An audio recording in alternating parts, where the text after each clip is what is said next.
ദൈവത്തിൽ വിശ്വസിക്കുന്നതിന് ദൈവപൈതലിനെ ഒരു കാലത്തും ലജ്ജിപ്പിക്കാത്ത ദൈവമാണ് നമ്മളുടെ ദൈവം.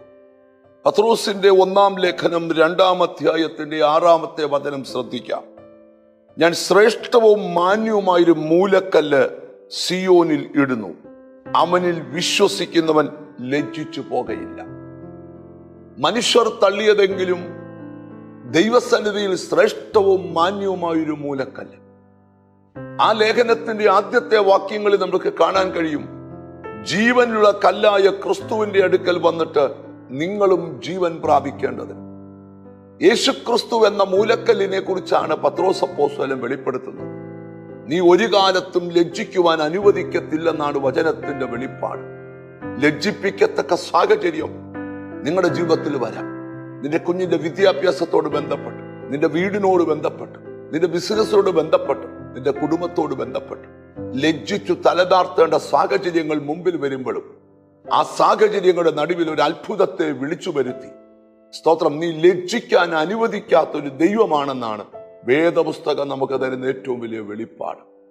ക്രിസ്തുവിൽ വിശ്വസിക്കുന്ന ഓരോ ദൈവമക്കളും ഈ ദൂത് കേൾക്കുമ്പോൾ അടിയുറച്ച് വിശ്വസിച്ചോ, നീ ഒരു കാലത്തും നിന്റെ തല കുനിയത്തില്ല. ലോകം പറയും അവനിത് വന്നല്ലോ, ലോകം പറയും അവൾക്കിത് വന്നല്ലോ, ലോകം പറയും അവന്റെ കുടുംബത്തിന് ഇത് വന്നല്ലോ. പക്ഷെ ഇത് കേൾക്കുമ്പോൾ നീ പതറിപ്പോകരുത്.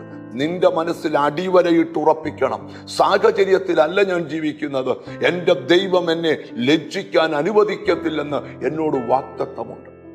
ആരൊക്കെയോ ഇന്ന് ഈ മെസ്സേജ് കേട്ടുകൊണ്ടിരിക്കുമ്പോൾ ലജ്ജിക്കത്തക്ക സാഹചര്യം ഫേസ് ചെയ്യുന്നവരുണ്ട്. മുമ്പിൽ ഒരു വഴികളുമില്ലാതെ ദൈവത്തിന്റെ മുമ്പിലേക്ക് കൈമലർത്തിക്കൊണ്ട്, കർത്താവെ എൻ്റെ കാര്യത്തിന് എന്ന് പരിഹാരമുണ്ടാകുമെന്ന ചോദ്യവുമായിട്ട് നീ ദൈവത്തിന്റെ മുമ്പിൽ നിൽക്കുന്നെങ്കിൽ ദൈവത്തിന് നിന്നോട് സംസാരിക്കാനുണ്ട്. ദൈവത്തിന്റെ ശബ്ദം എന്താ നിങ്ങൾ ശ്രദ്ധിച്ചേ, സ്തോത്രം, എന്നിൽ നീ വിശ്വസിക്കാൻ തുടങ്ങ, ഒരു കാലത്തും നീ ലജ്ജിച്ചു പോകാൻ ദൈവം സമ്മതിക്കത്തില്ല. നമുക്ക് ഉറപ്പോടെ വിശ്വസിക്കാം, ഹല്ലേലൂയ, നമ്മുടെ ദൈവം ഒരിക്കലും ലജ്ജിക്കാൻ അനുവദിക്കത്തില്ല.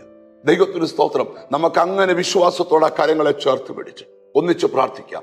കാരുണ്യവാനായ ദൈവമേ, സ്വർഗസ്ഥ പിതാവേ, അങ്ങയിൽ വിശ്വസിക്കുവാനുള്ള സ്തോത്രം, ഹല്ലേലൂയ, വലിയ മനസ്സ് നിന്റെ മക്കൾക്ക് കൊടുക്കണം.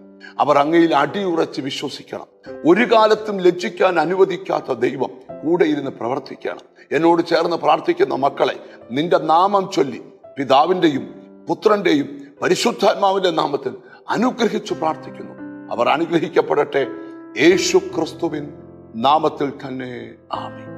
നിശ്ചയമായിട്ടും നീ ലജ്ജിക്കാൻ ദൈവം സമ്മതിക്കത്തില്ല. നമുക്കൊന്നിച്ച് പറയാം, ലജ്ജിപ്പിക്കാത്ത ദൈവം. God bless.